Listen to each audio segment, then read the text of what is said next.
માટે કોઈ રાહ જોનારું જ નહીં હોય તો કેવી થઈ જશે જિંદગી? જે માણસની સામે સતત વિરોધ છે, મોડા આવે છે, સાંભળતા નથી, ફોન નથી ઉપાડતા, ને આખો વખત મિત્રો સાથે ફર્યા કરે છે, એમની મમ્મી સિવાય એમને કોઈ દેખાતું નથી, આ બધી ફરિયાદોનું લિસ્ટ સાંભળ્યા પછી તમે કોઈ પણ પત્નીને પૂછો કે બહુ ખરાબ ભાઈ સાહેબ તારે છૂટાછેડા જોઈએ છે, ના ના છૂટા નથી પડવું. એનો અર્થ એમ થયો કે સ્નેહ છે. તો આપણે સ્નેહ કેમ પ્રોજેક્ટ નથી કરતા? ફરિયાદ કેમ પ્રોજેક્ટ કરીએ છીએ? આપણા મનમાં જે છે, આપણને જે લાગણી છે, જે વાલ છે, જે સ્નેહ છે, એ કેમ નથી બતાવતા? કેટલા બધા પતિઓ જમતા હોય, પત્ની બિચારી આમ એટલા સ્નેહથી પૂછે, સારી થઈ છે દાળ? પછી પતિના કોઈ મિત્ર આવે અને કે ભાભી તમારી દાળ તો અદ્ભુત જ બને છે. હવે એ મિત્રને થેન્ક યુ કહેવાને બદલે પહેલું રિએક્શન શું હોય? તમારા ભાઈ કોઈ દિવસ વખાણ નથી કરતા. કેટલા સમયથી એના મનમાં પીડા હશે કે પેલા એ જામગરી ચા પી કે થયો ધડાકો.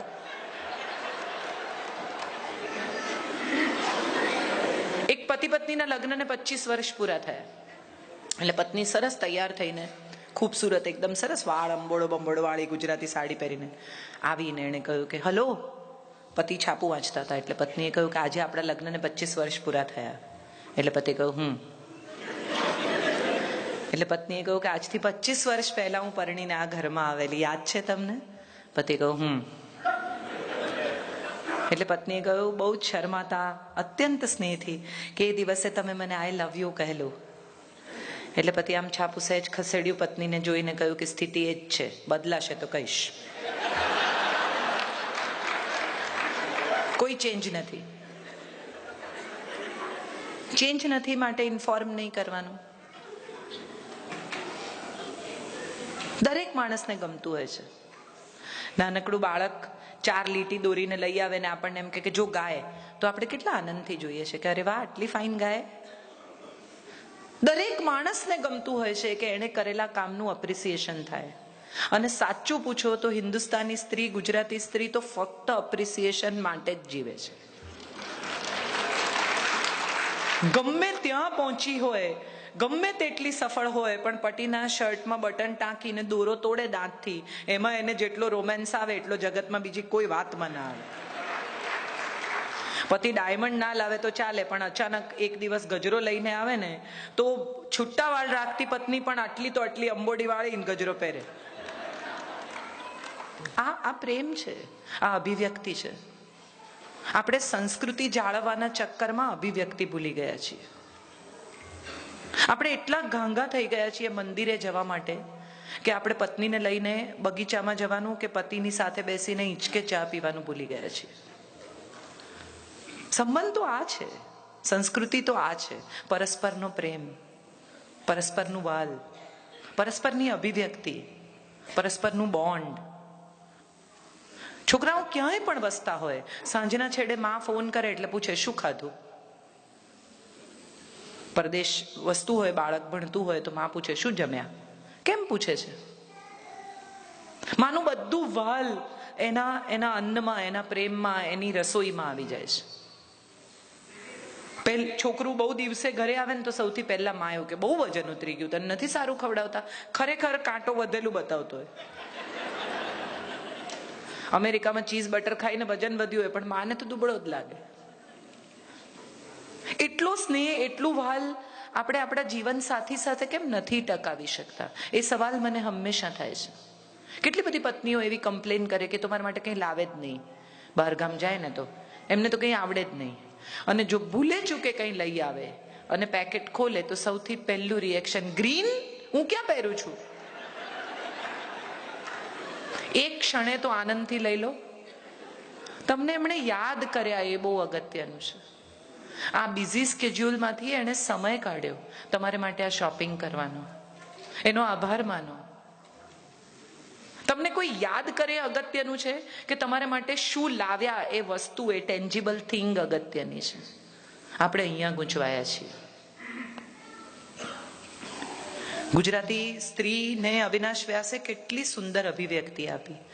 છેલાજી રે મારે હાટું પાટણથી પટોળા મોંઘા લાવજો, સસ્તું નહીં ઉપાડી આવતા.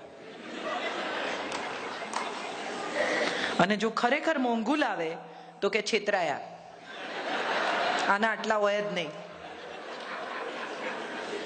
હવે આમ જવું કે આમ જવું? અને આ બધાની વચ્ચે આજે કેટલી જુઓ આપણને મજા આવે છે, આપણે હસી શકીએ છીએ. આ જ વાત ઉપર કેટલી વાર ઝઘડ્યા આવીશું, યાદ કરીએ તો સમજાય. અહીં બેસીને આપણને બધાને મજા પડે છે. આપણે જે વાત પર આટલી આસાનીથી હસી શકીએ છીએ એ વાત પર કેટલી વાર આંખમાંથી આંસુ પડ્યા છે.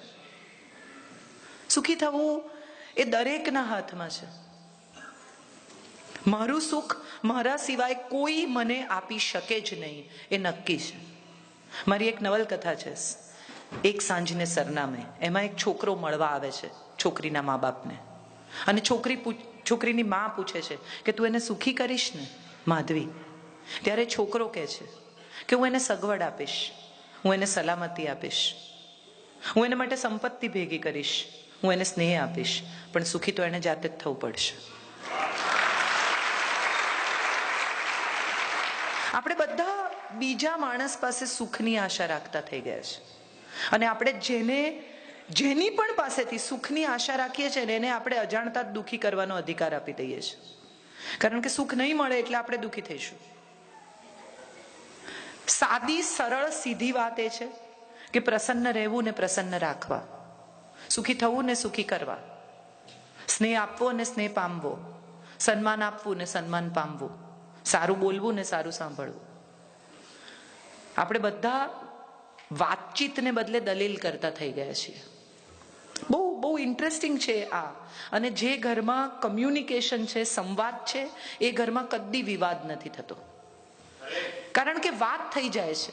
તમારે જે કહેવું છે તે તમે કહી દો છો, પછી વિવાદની જગ્યા નથી. આપણે બધા દલીલથી શરૂ કરીએ છીએ. એવું કોણે કીધું?